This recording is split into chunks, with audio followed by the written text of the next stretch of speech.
about to hear is true. Only the names have been changed to protect the innocent. Fatima Cigarettes, best of all long cigarettes, brings you Dragnet.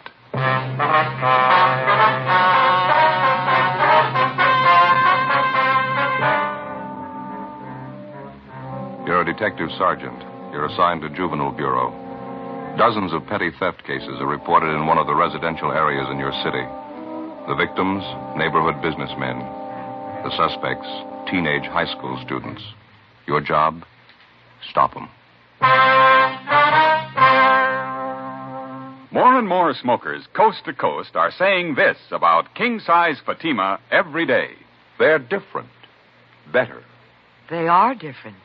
So pleasing. Yes, in Fatima, the difference is quality. You see, Fatima contains the finest domestic and Turkish tobaccos superbly blended. And Fatima is extra mild, with a much different, much better flavor and aroma. Compare Fatima with any other king-size cigarette. You'll find Fatima gives you all the advantages of extra length, plus Fatima quality, which no other king-size cigarette has. Yes, in Fatima, the difference is quality. Next time, buy Fatima. Best of all long cigarettes.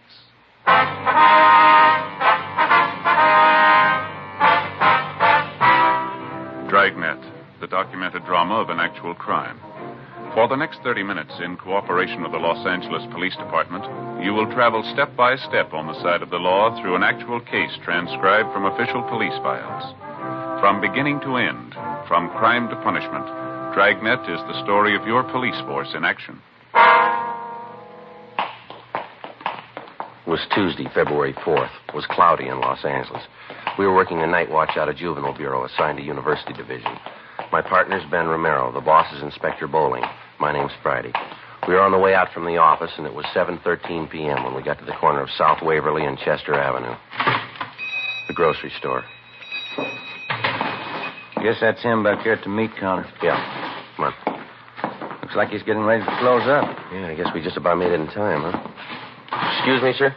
Yes, sir. Help you, gentlemen? We're looking for Henry Loomis. Yes, sir. That's my name. Police officers, Mr. Loomis. My name's Friday. I believe I talked to you on the phone. Oh, yeah. This is my partner, Sergeant Romero. Hi, Mr. Loomis.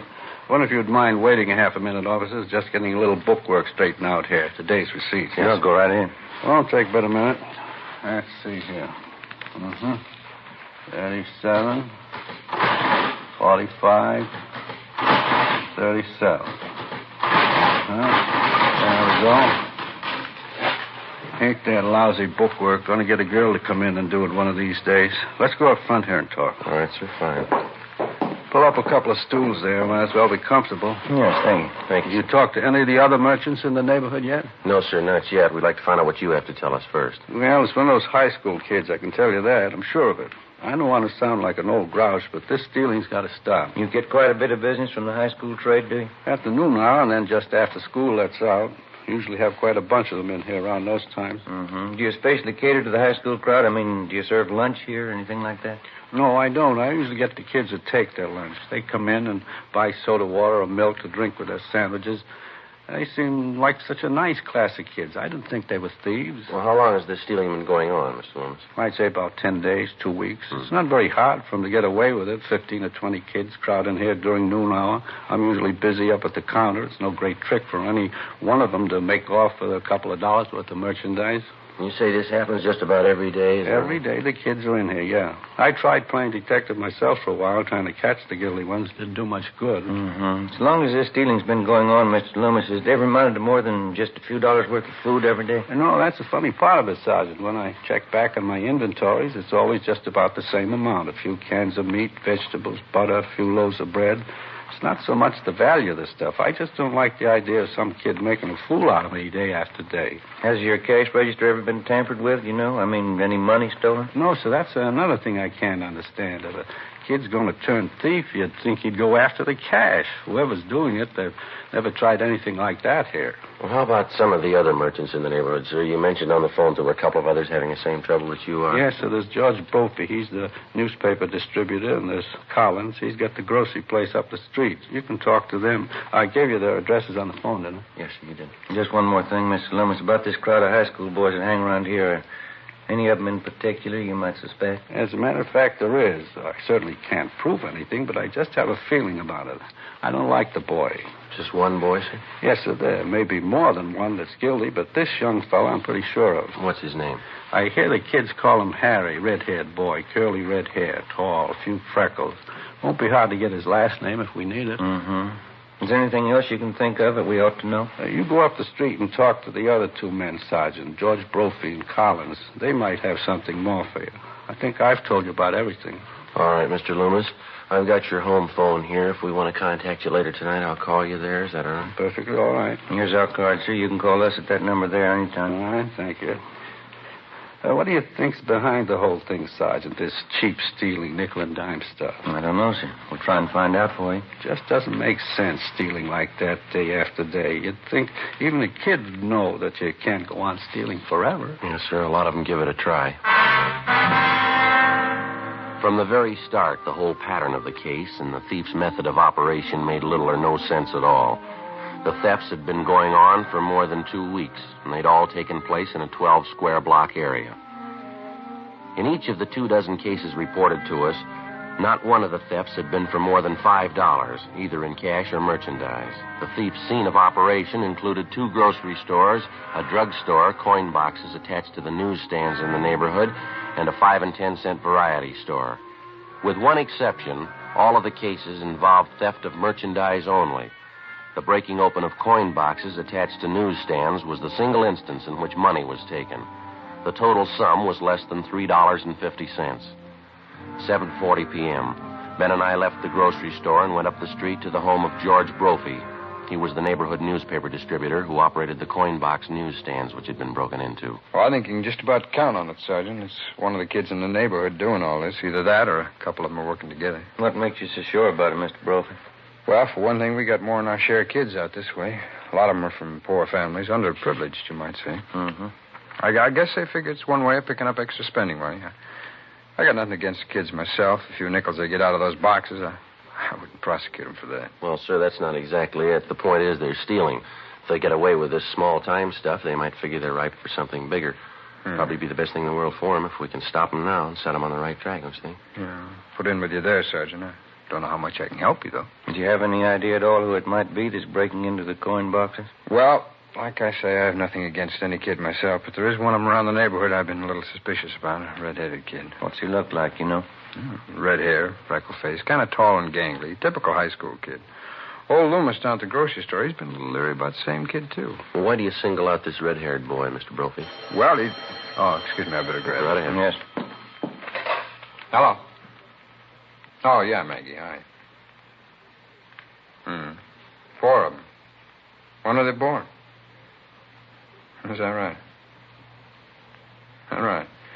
Born this morning. 4 of them, huh? Yeah, just a minute, I'll call. Grace, Yeah, honey. it's for you, Maggie Harris. Oh, okay. Thanks. Excuse me, officer. A friend of my wife's, her cat just had 4 kittens. Oh, I see. Oh, where were we? Oh, yeah, about the kid. Yes, sir. Why do you suspect Well, there's a couple reasons, Sergeant. Late one night when I was making my collections, I spotted the boy hanging around one of the newsstands. Didn't look like he had any business there that time of night. He looked up and saw me coming. He turned and ducked down a side street. Well, do you have any idea where this boy lives, Mr. Brophy? No, can't say I do. He goes to that high school a few blocks up on South Waverly. I know that. It's the same boy that the grocerman had his eye on. You said there were a couple of reasons why you were suspicious of this boy, Mr. Brophy. Yeah. Well, this other thing doesn't mean too much. There wasn't anything really wrong with it. It just seemed a little queer, that's all. What was that? Well, I dropped in at the safety liquor store down the street last week. I wanted to pick up a little something. I saw the same kid in there.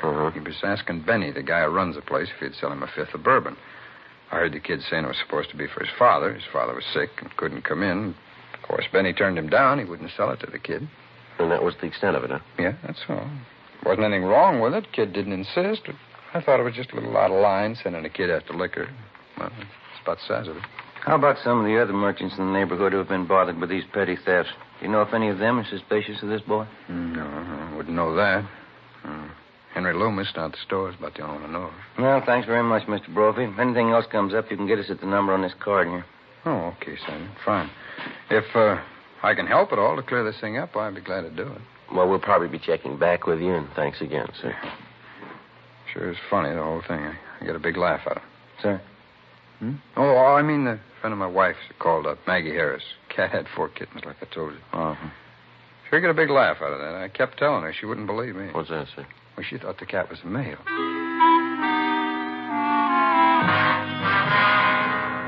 The next morning, Ben and I continued checking with various merchants and residents in the neighborhood where the series of petty thefts were taking place.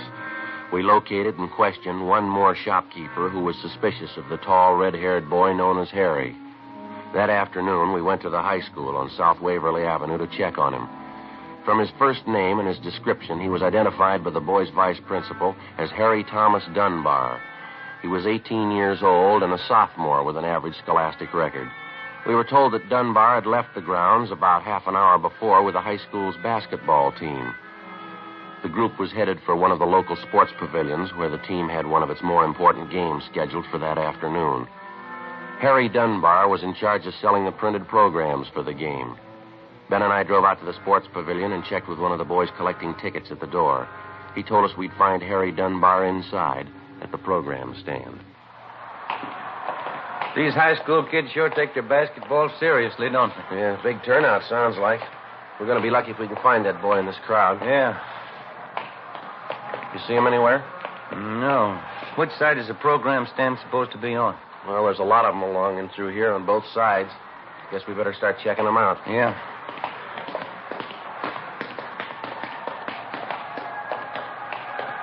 Joe. Yeah.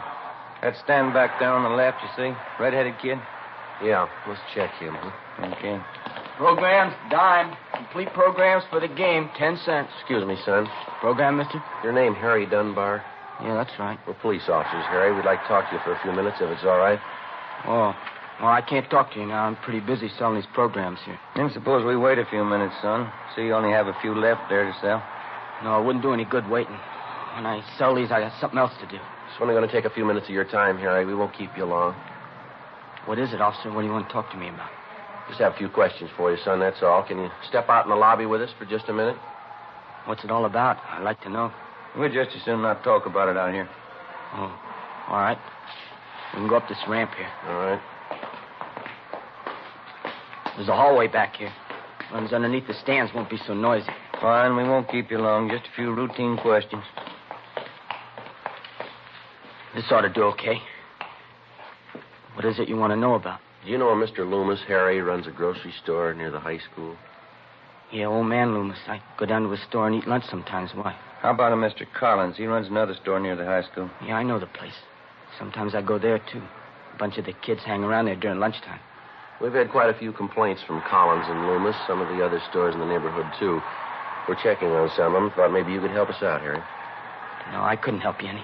Mr. Collins and that old man Loomis, they don't like us. They want to get us in trouble. I think they're lying. Lying about what? About us kids stealing things out of their stores. I bet they even told you I'm stealing things from them. Are you, Harry? Of course not. They can't say any of us stole things. They don't know. They can't prove anything. Do you know the man that distributes newspapers in your neighborhood, son of Mr. Brophy? Who? Mr. Brophy. Some of the coin boxes on his newsstands have been broken into. He thought maybe you could tell us something about that. Why me? I don't know any Mr. Brophy. Well, he knows you, Harry.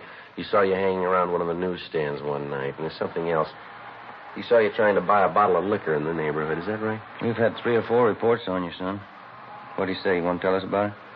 They're crazy. I haven't done anything. Well, you got nothing to worry about, son. I won't tell you anything. Look out, Ben. Here, grab it. I got him. All right.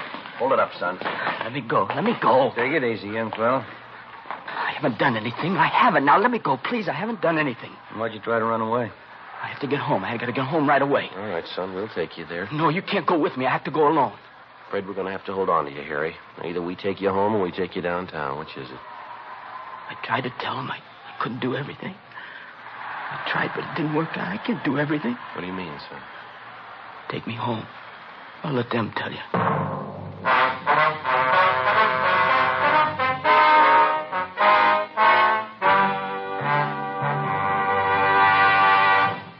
You are in the forgery division of the Metropolitan Police Department. Handwriting analysis.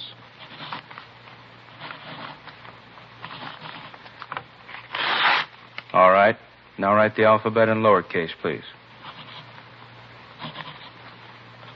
You are listening to a police officer taking a sample of a suspect's handwriting. This handwriting sample will be compared with a forged signature. Side by side, two signatures may often look alike, but closer examination will prove a world of difference. You'll find the same is true when you compare Fatima with any other king-size cigarette. Side by side, Fatimas are the same in length and circumference. 85 millimeters long, 1 1/64 inches around. And Fatima filters the smoke exactly the same long distance as any other king-size cigarette. But in Fatima, the difference is quality. Fatima gives you extra mildness, a much different, much better flavor and aroma.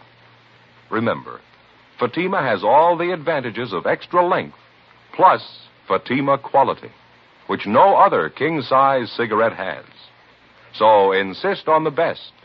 Next time, buy king-size Fatima.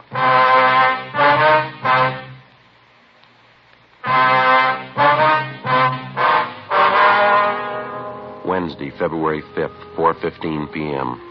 We left the sports pavilion, got in the car, and started to drive our teenage suspect, Harry Dunbar, to his home.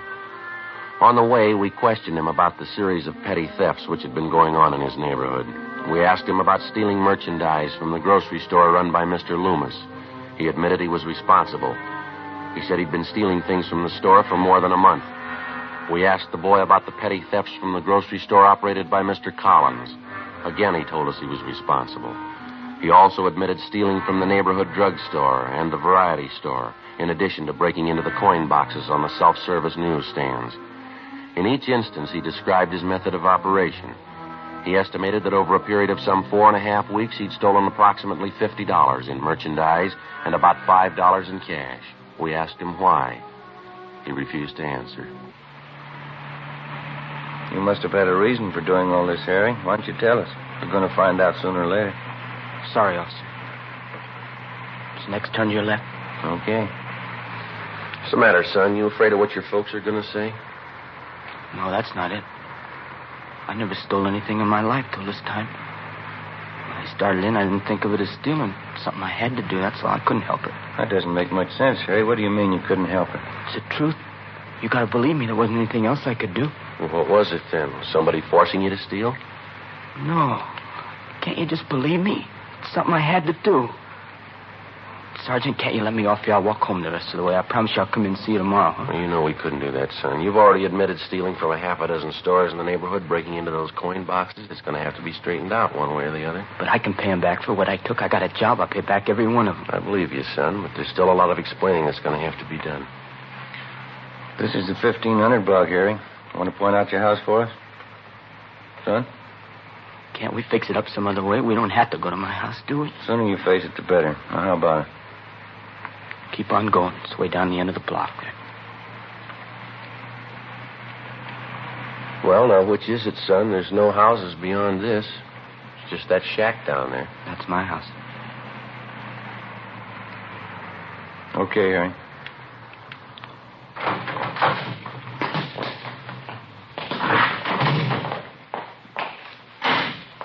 Maybe I better go in first, see if everything's all right. It'll be all right. We'll come with you. Ben and I followed the boy up the stairs and into the house. From the outside, it looked run down and badly in need of painting. On the inside, it still looked in fair condition, except for the housekeeping. The floor of the living room was littered with soiled clothing, cigarette ashes, dirt, and dust. The few pieces of furniture didn't look much better. A card table set in one corner was crowded with dirty dishes and scraps of half-eaten food. Across the room was a baby in a crib. Couldn't have been more than a few months old. Apparently, the bedclothes in the crib hadn't been changed for days. Next to the crib, huddled in an army cot, underneath a few thin blankets, was a dark-haired little girl, maybe 2.5 years old. Her face was thin and pale. She was asleep. Through an open door, we could see into the next room where a woman was lying on a couch. There was an empty glass and a newly opened bottle of whiskey on the nightstand. Should have let me come in first, officers. Would have had a chance to clean up a little. The kids mess up the house. Harry, is that you, Harry? That's my mother. Resting a little, I guess. This is the baby in the crib. His name's Jerry. Oh, that's my little sister on the cot there. Her name's Annie. Get your mother out here, will you, son? We want to talk to her. Don't get mad at her, huh, will you? Ma's had a tough time lately. She tries to do her best. What's the matter with the kids here, son? Have they been sick? Yeah, the baby had a cold, but I got that medicine there from the drugstore. He seems to be okay. I'm not so sure about Annie, though. She had a bad cold. Doesn't seem to be getting over it. You want to take a look, Ben? Yeah. Get your mother up, son. Yeah. All right.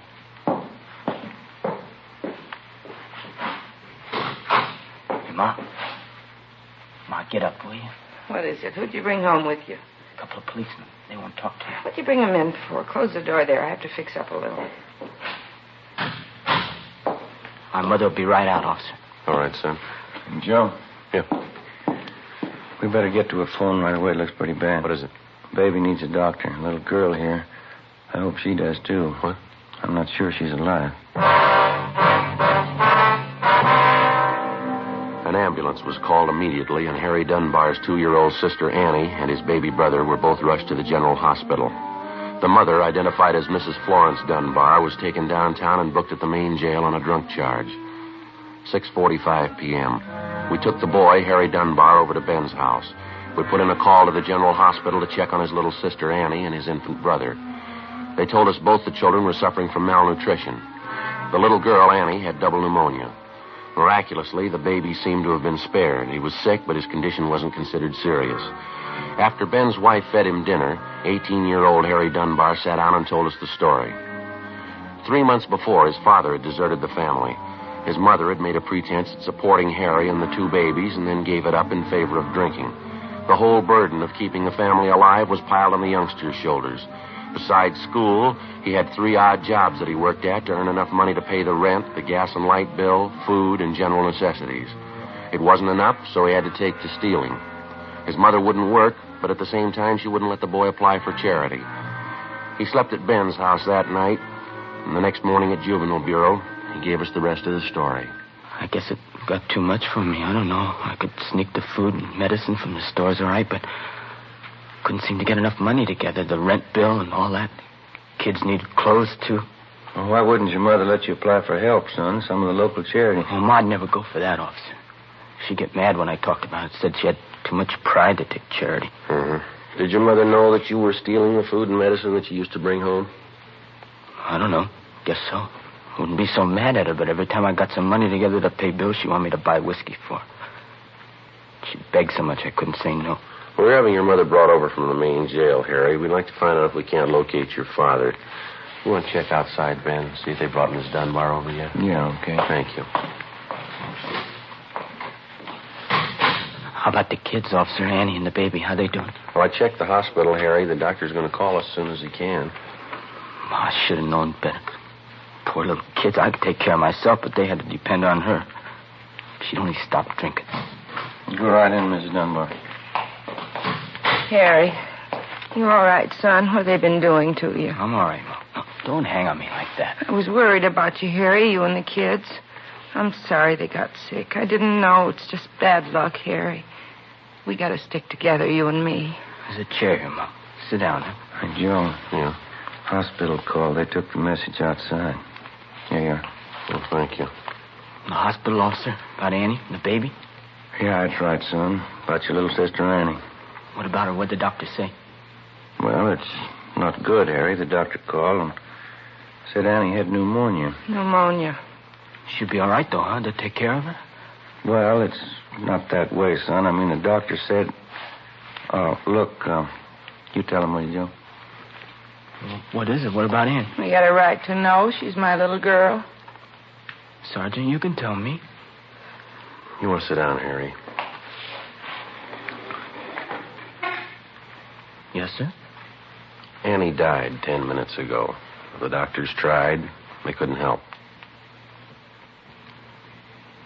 Annie's dead? That's right, son. Mm-hmm.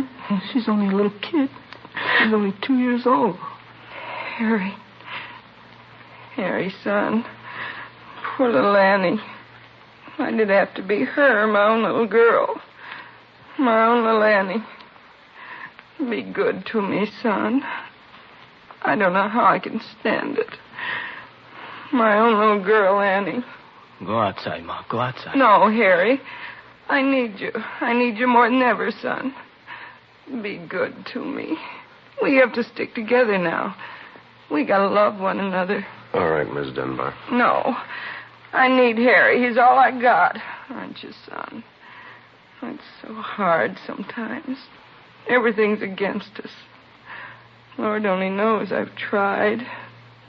We've got to try to be happy, to stay together, love one another. Lord only knows. Will you shut up, Ma? Harry, don't blame me, son. We've got to try to be happy. I blame you. Anybody blame you. You killed her.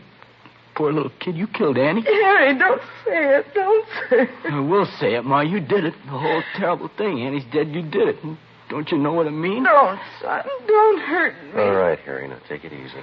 You know it, too, don't you? She did it. Her and her whiskey and her drinking and laying around, not even caring about the kids.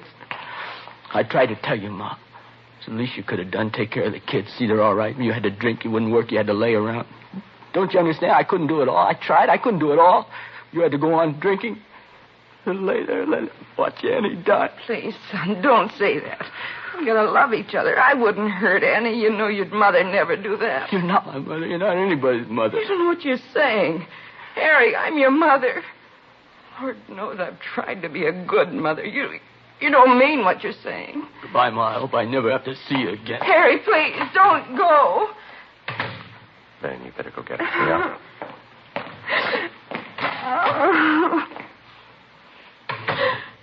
He wouldn't believe me, Sergeant.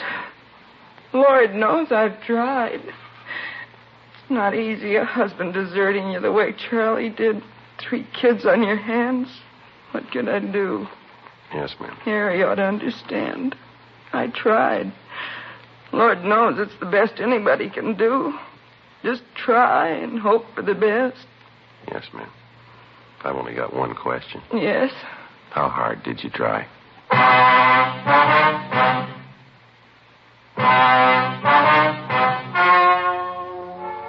The story you have just heard was true.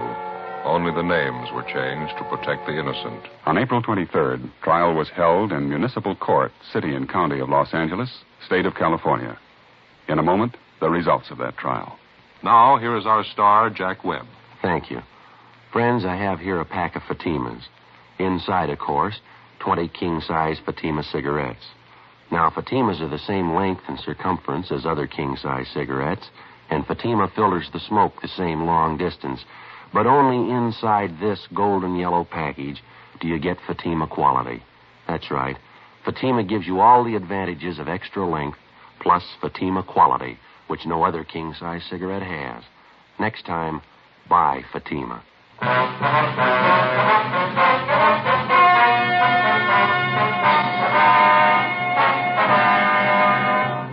18-year-old Harold Dunbar was filed on in juvenile court. After the hearing, the court directed that the 2 Dunbar children be placed in a foster home. Mrs. Dunbar was permanently deprived of the custody of her children.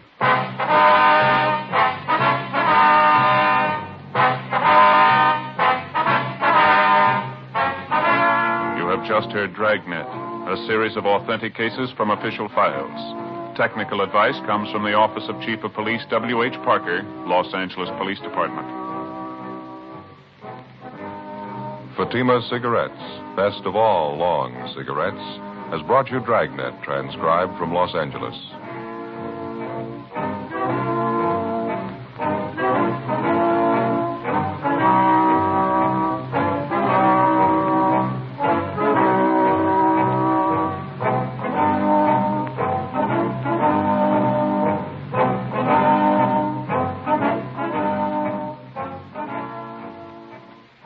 Stay tuned for Counter Spy. Next, over NBC.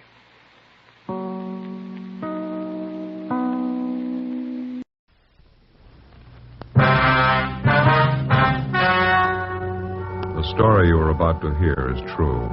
Only the names have been changed to protect the innocent. Fatima Cigarettes, best of all long cigarettes, brings you Dragnet.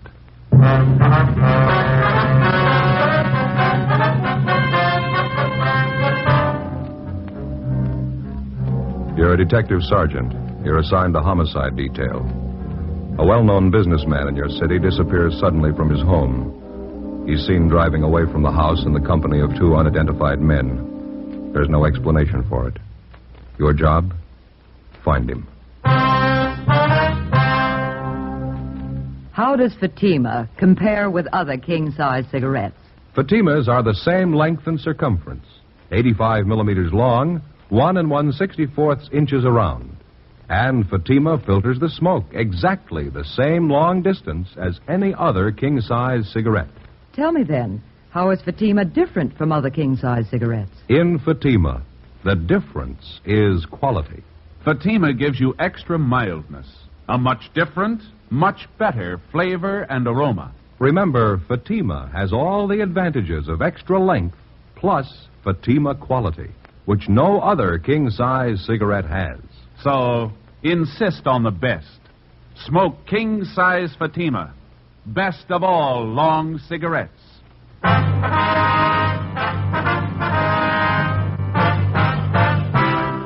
Dragnet, the documented drama of an actual crime. For the next 30 minutes, in cooperation with the Los Angeles Police Department, you will travel step by step on the side of the law through an actual case transcribed from official police files. From beginning to end, from crime to punishment, Dragnet is the story of your police force in action. It was Wednesday, October 10th. It was mild in Los Angeles. We were working the night watch out of homicide detail. My partner's Ben Romero. The boss is Captain Lorman. My name's Friday. I was on the way back from the record bureau, and it was 10:38 p.m. when I got to room 42. Homicide. Hey, Ben? Romero? Back here, Joe. Captain's office. Oh, yeah. Captain? Joe, sit down. Thank you. I got your call. What's it all about? You're closer to it than I am, Skipper. You want to brief him? Well, it's a man by the name of Tony Richmond. He disappeared from his house tonight, Joe. Looks like it might be foul play. Tony Richmond. Name sounds a little familiar, doesn't it? Runs a couple of garages around town. Promotes sports events on the side once in a while. Sure. What's the story on him? Well, here's the way we got it from Richmond's wife. He was at home tonight. The whole family was sitting in a back room looking at television. Richmond, his wife, 2 children, and his father-in-law. Yeah. About 9 o'clock, the doorbell rang. Richmond went to answer it. He hasn't been seen since. Yeah? That's right. Mrs. Richmond said she thought she heard a little loud talking at the front door and didn't pay any attention to it. When her husband didn't come back, she went to have a look. Front door was wide open. Her husband was gone. No explanation for it at all, huh? One of the Richmond's neighbors was sitting by her front window at the time, a Mrs. Sanford. She said she saw Mr. Richmond come down the front steps about that time, one man on either side of him. Mm-hmm. She got the idea Richmond didn't want to go with him. Was there any description on the 2 men? It's incomplete. The neighbor said she wasn't sure, but it looked to her like the 2 men pushed Richmond in a dark-colored sedan and drove off. Not much description on the car either, Joe. Oh, where does that leave us? Well, we're not positive there's anything wrong yet. There's a possibility it's nothing more than a misunderstanding. How do you figure? We got a couple of men out at the Richmond's house now. The wife told them that Mr. Richmond had a business appointment at 10 o'clock tonight. She didn't know where or with whom. Could have been with those 2 men. Mm-hmm. It doesn't sound quite right, though, does it? I mean, walking out without even telling his wife. No, something else to consider. The wife said that when Richmond went to answer the front door, he was in his shirt sleeves. Mm-hmm. When the neighbor saw him come down the stairs with the 2 men, she said he had his coat on. If those 2 guys were going to grab him off, they wouldn't wait for him to get his coat. Yeah. How's it stand now? Got out a broadcast on a description of the 2 men in the car. Not an awful lot to go on, no license number. Anybody in particular who might have had it in for Richmond? Is there anything like that? No, not that we know of so far. He dressed pretty well, obviously had money, wore quite a bit of jewelry. Well, what have you got lined up for us, Skipper? Well, I've got Barrett and Tommy Bryan standing by at the Richmond's house now, still checking around with Richmond's friends, some of his business associates. Nothing so far. Excuse me. Sure. Homicide, Lorman. Yeah, Tom. How's that? Uh-huh, when? Yeah, right away. You know what to do. Keep in touch. Right. Well, that takes it out of the guessing stage. That was Brian out at the Richmond house. Mrs. Richmond just got a phone call a few minutes ago. Yeah? Man's voice. He told her they were holding her husband. Well, what's her pitch? If she wants him back alive, it'll cost $20,000. As in all cases involving abduction to extort ransom, the investigating police officer is faced immediately with a dozen problems. But first and foremost is the safe return of the victim. When that's accomplished and the danger of death or bodily harm to the victim is removed, The officers then have the freedom to openly hunt down the abductors. But until the time the victim is safely returned, apprehending the criminal suspects remains a secondary consideration. 10:45 p.m. Together with Captain Lorman, Ben and I left the office and drove out to the Richmonds' home out in North Hollywood, the scene of the abduction. We parked our car several blocks away and entered the house from a back street. It was a large, sprawling ranch-style home, richly landscaped. We went inside and checked with the two men from homicide on duty, Barrett and Bryan. They told us that there'd been no more phone calls, anonymous or otherwise. They also told us that so far the victim's wife, Adele Richmond, had been hostile and uncooperative. The abductors had warned her on the telephone about calling in the police. Now she was all for paying the $20,000 ransom and handling the case without the police.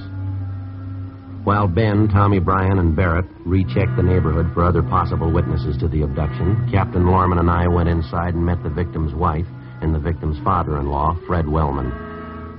The wife was an attractive brunette in her early 30s. Can't you understand? I just don't want the policemen here. They can be watching the house right now. They'll kill Tony if they know you're here. No, honey, there's no use getting upset like this. It isn't going to do any good. Your father's right, ma'am. I know it's hard on you, but getting all worked up isn't going to help much. Well, I wish I'd never called you in the first place. I can handle this. I'll pay them the money. I'll pay them anything as long as they bring my husband back safe. Yes, ma'am, that's possible. What makes you think you can trust those men? How do you know you'll get your husband back after you pay the $20,000? That's what they told me. I talked to them on the phone. That's what they promised me. Well, they promised other people, too, ma'am. You give them $20,000, they'll want $40,000. Give them just one opening, they're going to run it into the ground. They'll take everything they can get, and you still won't have your husband back. Well, there's no other way. I have to take the chance. I have to. There is another way, Miss Richmond. That's why we're here. What if it gets in the papers, publicity? Those men are bound to hear about it. There won't be a line in the newspapers, I promise you that. As far as we're concerned, the only men who'll know about it will be the officers working the case. We'll do everything we can, ma'am, but we're going to have your cooperation. I don't know. If anything happens to Tony, I've got to sit down. I can't even think. I'm so worried. That's it, honey. Here, you sit here. I'll get you some coffee. Good hot cup of coffee. Would you see how the children are, Dad? See if they're covered. Yeah, sure, honey. You just rest. You care for some coffee, officers? No, sir. No, thank you. All right. Now, about that phone call that you got, Miss Richmond. They told me $20,000. If they get it, they'll let Tony go. What else did they tell you? That's all. They had Tony, and that if I wanted to see him again alive, we'd have to pay $20,000. Well, what about the arrangements for delivering the money? Did you discuss that at all? No, all he said was get $20,000 in small bills. He said that, too. He said he'd contact me later about delivering the money. Officer, I can't get that much money together tonight. I don't think you'll have to, ma'am. I'm pretty sure the abductors know that, too. Now, how about the voice on the phone, Miss Richmond? Is there any chance that you might have recognized it? No, I haven't any idea who it was. Well, did he give you any hint at all as to about how much time that you'd be allowed to get the money together? Well, he said he'd call later on. I got the idea he meant later on tonight. He told me he'd have more instructions for me then. I'd like to ask you once more, Mrs. Richmond, can you think of anyone who might try something like this on your husband? Maybe somebody who needed money, who carried a grudge against Mr. Richmond? No one at all. Tony always got along very well in business. He works hard. He works awfully hard. I'm sorry, officer. I can't help thinking the whole thing would be better all around if I just pay the money and make them let my husband go. No, it's just the point, ma'am. Like we said, how do you know they're going to let him go? If they can make $20,000 overnight, it's a good bet they're not going to let him go that easy. You can't make those kind of deals with them. Now, believe us. Tony? What can I do, if anything? I got your coffee, Del. Good hot coffee. I looked in on the children. They were covered. And now you try some of this coffee now. Thank you, Dad. Well, what are we going to do, officers? We can't just sit here and wait. There's a few things I'd like to brief you on to start with. Yes? There'll be a couple of our men stationed here at all times. Another thing, do you have more than one telephone in the house? Yes, sir, we do. There's one here in the den, one in the kitchen, and we have a plug-in extension for the living room. Fine. The next time the phone rings, you answer it, Mrs. Richmond. One of us will be listening in on the extension. The one in the kitchen, that'd be closest. All right. Now, if it's one of your husband's abductors calling, you tell them it's going to take you time to raise the money. Tell them at least 2 days. Well, suppose they insist. But they say they want it sooner. They could kill my husband tonight. Well, they could, ma'am, but I don't think they will. It's a pretty good bet that they've planned on some waiting. Most people don't keep $20,000 around the house, and they know as well as you do that the banks don't open until 10 o'clock tomorrow morning. Something else, Mrs. Richmond. Make it clear to them that you won't have any direct hand in the transaction, paying the ransom. Tell them you're too sick, you're too upset, and that your brother will take care of everything. You mean one of your officers? Yes, ma'am. Sergeant Friday here can take care of that, Will they believe me? Don't you think they'll get suspicious? Well, maybe, but you have to remember, ma'am, suspicious or not, their only interest is in getting the money and then getting away. Our first problem is to get your husband home safe. When we've got that done, we can worry about the abductors. I see. All right, officer, I'll do all I can to help. Fine, Mrs. Richmond. I think you'll find it's the best way. Joe, you and Romero will be on duty here for the night. Right. You'll monitor all the incoming calls. We'll try and get a tracer on him if you can keep the guy talking on the line long enough. I'll make arrangements for another phone line in here and the use of the neighbor's phone next door. Okay, fine. Do you know if the people next door are home now, sir? Yes, sir. I think they are. Name's Thompson. Almost positive they're home. Okay, fine. All right, Mrs. Richmond, you want to take that? Don't pick it up till I tell you. Joe, over here at this extension. Right. Both of you pick up your receivers at the same time. You ready, Joe? Right. Mrs. Richmond? Now. Hello? Is this Mrs. Richmond? Yes, this is she. This call's about your husband, Mrs. Richmond. Here's your instructions about the money. If you want your husband back alive, follow him. I want to tell you something. I can't handle this alone. Don't try my stalling, brother... lady. Just listen. Here are the instructions. I'm only going to say them once. Get 20,000 in small bills by tomorrow. 5s, 10s, and 20s. Bring the cops in on this, and we'll kill your husband tonight. Now remember it. We'll get the rest of the instructions tomorrow. Please listen. Can't my brother help? Hello? Fast one. Wouldn't even give her a chance to talk. What did you say, Sergeant? What was it? Well, let's go back in there, huh? Yeah. Did you hear him, officer? He wouldn't let me talk. Just like the last time, I couldn't even tell him. Yes, ma'am, we heard. Now, why don't you sit down right here? Said not to call the police. Said they'd kill him tonight. They'd kill Tony. Grab her, Jack. I got her. Poor Dell. All right, you want to clear the sofa off? Yes, sir. Poor Dell was too much for her. All right. There we go. Yeah. I think you ought to call your family doctor, sir. Sedative might help her quite a bit. Get her a little rest anyway. I already did, Sergeant. I could see this coming. I'll get a blanket. Well, what do you think? Only want 20,000 by tomorrow. 5s, 10s, 20s. Said more instructions coming. Threatened to kill Richmond if we moved in. How'd he sound? Like he meant it.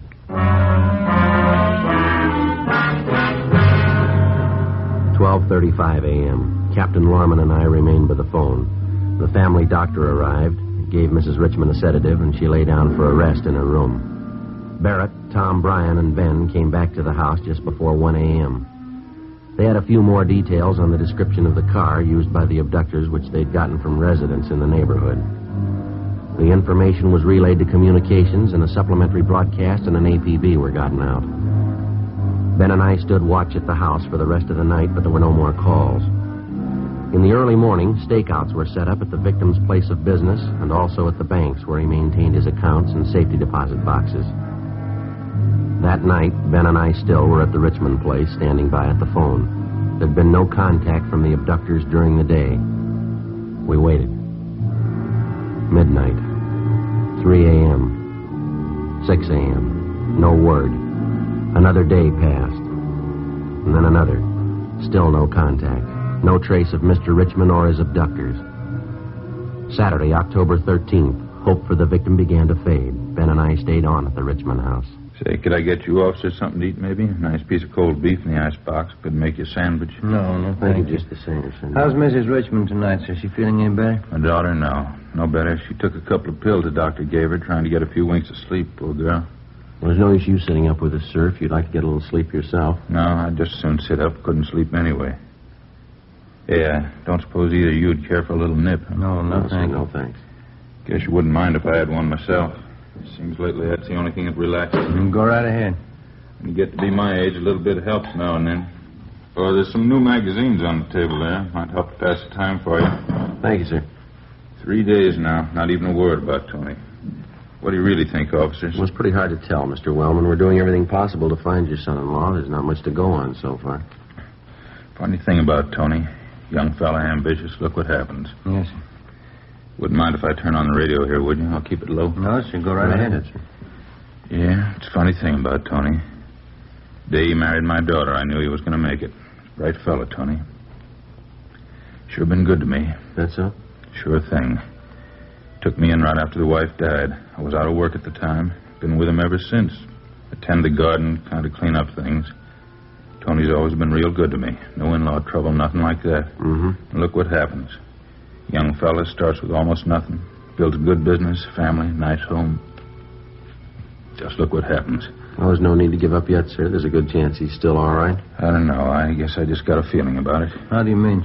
About Tony. He's a fine young man. Things like this, they always happen to the fine young man. You take me, for instance. I wouldn't make money the way Tony does. Build a big business the way he has. Guess that's why I'd never been in the trouble he's in. I don't think I follow you. Guess I never wanted it, Sergeant. Couldn't get interested in making money. You break your back like Tony does. You work, you get a big bank account. Yeah. Get the home, the big car, and the swimming pool. You work for it like Tony did. You work hard. You get your big checkbook and everything you want. Just look what happens. Poor Tony works night and day for the money. Right now, he's no better off than the guy who's only worth a dime. They don't hold beggars for ransom, do they? Excuse me, sir. I wonder if you have an extra book of matches around. I believe I'm out. Oh, sure thing, Sergeant. I got some in the kitchen. Sure you wouldn't care for a little nip? No, sir, no thanks. Think I might. A little bit helps now and then. Ben? Yeah. Wonder what he means by every now and then. Do you want to grab the extension out in the kitchen? Right. Wait till I say, huh? Uh-huh. Now. Hello? Is this Sunset 18046? Yeah, that's right. Was Mrs. Richmond there? No, not right now. This is her brother talking. Is there any message?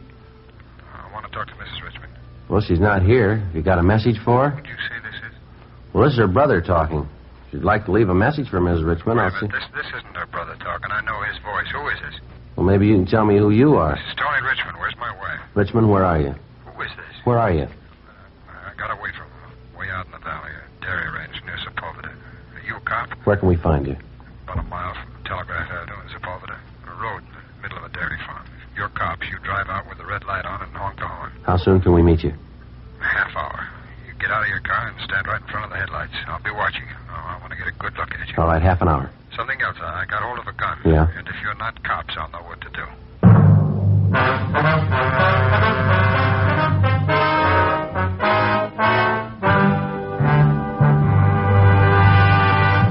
You are listening to Dragnet, authentic cases from official police files. Now, let's look at our Fatima files. Listed under H. Hardwick. Cedric Hardwick, distinguished actor. He says, I find Fatima a very pleasing cigarette. It has a distinctly better flavor. Listed under M. Morley. Maggie Morley, television actress. She says, I like a long cigarette, and I like it extra mild. That's why it's Fatima for me. friends, our files show Fatima's sales are going up. Up every day. The reason for Fatima's ever-increasing popularity can be summed up in 2 words. Fatima quality. Fatima gives you extra mildness, a much different, much better flavor and aroma. If you smoke a king-size cigarette, remember this. Fatima has all the advantages of extra length, plus Fatima quality, which no other king-size cigarette has. In Fatima, the difference is quality. So insist on the best. Insist on king-size Fatima. Next time, buy Fatima in the distinctive golden yellow package.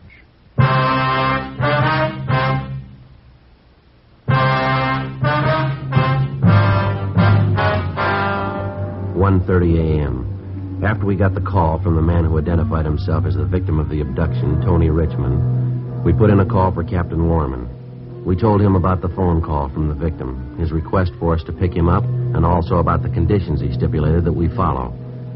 The captain ordered 3 cruiser cars and a car to pick up Ben and me and take us to the location specified in the phone conversation. 2 a.m. With the red light turned on, we pulled up at the approximate location indicated. It was a lonely spot on a lonely road a little more than a mile off the nearest highway. We waited. We didn't know what to expect. It could be that the phone call, supposedly from Tony Richmond, had actually been made by one of the abductors. It could be that it was nothing more than a diversionary action intended to distract our attention while the abductors carried out their plans to obtain the ransom money from the victim's wife and make good their escape. We kept waiting. Ben sounded the horn at frequent intervals. Captain Lorman and myself stood up in front of the car in the glare of the headlights. 10 minutes went by. 15 minutes. Finally, a half a dozen yards down the road, we spotted a man climbing up the side of the drainage ditch and onto the road. He walked slowly toward us into the glare of the headlights. In his right hand, he held a gun. You can put the gun down, mister. You're the police. Show me. Here's our car. Here's our identification. Here you are. His badge, ID card. Oh, thank God. Thank God, thank God. The first thing we did was to notify the victim's wife and family that he'd been found and that he was unharmed. Then we called the office and told them what had happened. We offered to drive Richmond to his home immediately, but he told us that he was all right and insisted that he show us where the abductors had held him captive. We got in the car and started driving north along a dirt road that led off Sepulveda. On the way, Richmond briefed us on what had happened. He said that he'd been taken at gunpoint at the front door of his home 4 nights before, forced into a car by 2 men that he'd failed to recognize, and then driven to an abandoned shack in a deserted area in the San Fernando Valley. The 2 men had tied him hand and foot, partially stripped him, gagged him, and placed him under a floor of the shack and left him there. One of the men returned each day to give him something to eat. That night, Richmond told us that his captor failed to retie his hands securely. When the man left, Richmond succeeded in freeing himself from the ropes, made his way to a phone, and called his house. Outside of shock and exposure, he seemed to be all right. After pointing out the shack he'd been held captive in, and after we'd checked through it, Richmond was taken home in one of the cruiser cars. Ben and I remained on stakeout at the shack. Pretty dark. Can you see the shack all right from here? Just about, yeah. Keep an eye peeled on the road, huh? Yeah. Want to smoke? Thanks.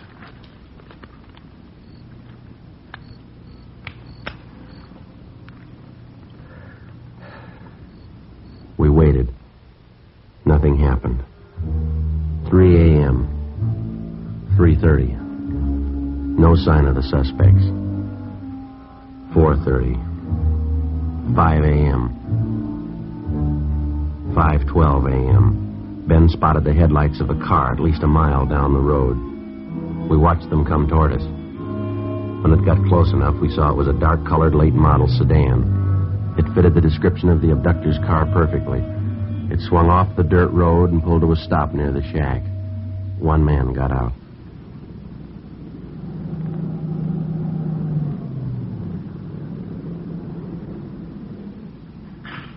All right, let's go. All right, Mr. Police Officers, hold it right there. Down, Joe. See him, Ben? Yeah, I ducked behind his car. All right, throw out your gun. I'll give it back. We got some good cover, Joe. Let's go. Come on, move in. Easy. All right. Here's my gun. Out from behind the car. Hands behind your head. Cover me, Joe. I'll shake him down. Right. All right, hold it right there.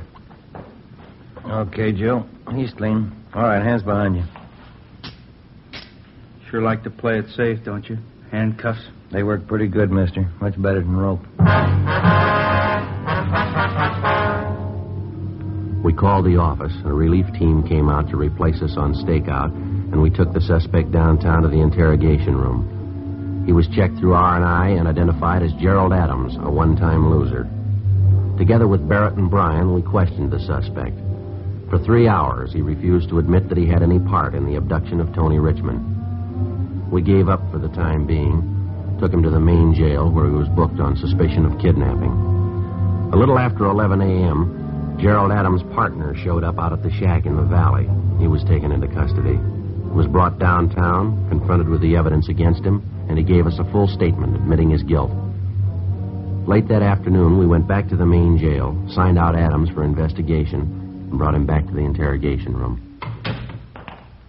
Have a seat, Adams. Yeah.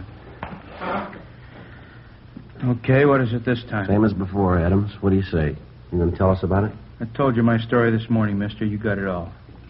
Thought maybe you'd like to know. We picked up your partner. He gave us a signed statement. Here's a copy of it. Have a look. Down in black and white. Your partner says you were in it with him all the way. What'd you say, Adam? Doesn't mean anything to me. You probably forced it out of him. Well, that's not what he says. He blames the whole thing on you. Says you set up the deal, you gave the orders, you made the phone calls for the ransom money. Says that's the way he's going to tell it in court. Gonna need a lot of proof. He gave it to us. He showed us your apartment, a couple of ransom notes you'd written, showed us the typewriter you wrote them on, showed us the clothes you wore the night you grabbed Mr. Richmond. He's a liar. Not according to our crime lab, he's not. They checked over the clothes, found particles of dirt and pollen in the trouser cuffs. They match up with samples we took from that field out by the shack. Well, it ain't true. None of it's true. You guy's a liar. Well, there's your statement, Adam. It's all there. If you got any corrections in the story, now's the time to make them. Adams? There's only one thing I want to know. Yeah? How did it happen? How'd you get a line on us? Richmond got away from the shack. We staked out on it till you came along. Doesn't figure. He couldn't have gotten away. I had it all worked out. Your partner didn't. I showed him just what to do, how to handle the thing. I showed him where to hide Richmond. Couldn't have goofed up. I showed him the whole routine. Well, there's one thing you didn't show him. Yeah? How to tie a knot.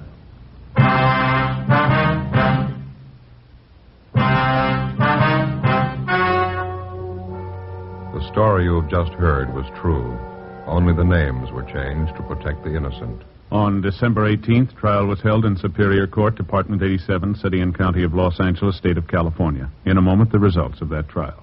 And now here is our star, Jack Webb. Thank you. I'd like to speak for a few seconds to our good friends, the cigarette dealers all over the country. Our latest reports show national Fatima sales are still going up.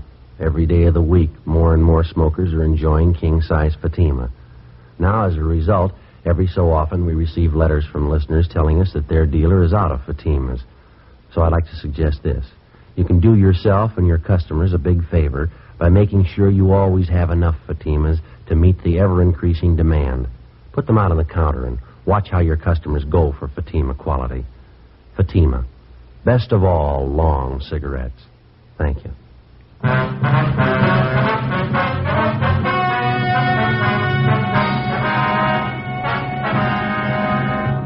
Gerald Adams and his accomplice in the abduction of Tony Richmond were tried and convicted in Superior Court of kidnapping.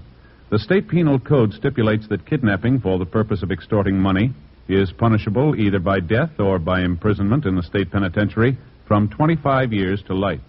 Both Adams and his partner are now serving life terms in the state penitentiary, Folsom, California.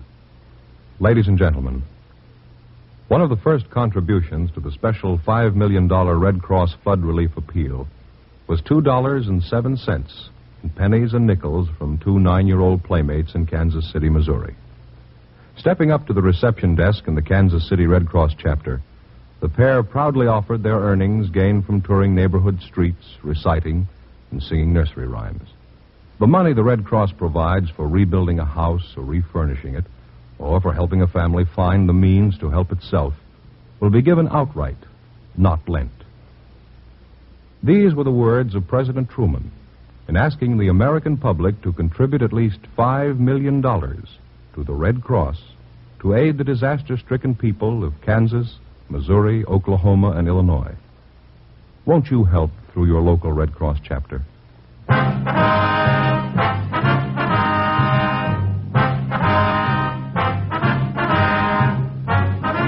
You have just heard Dragnet, a series of authentic cases from official files. Technical advice comes from the Office of Chief of Police W.H. Parker, Los Angeles Police Department.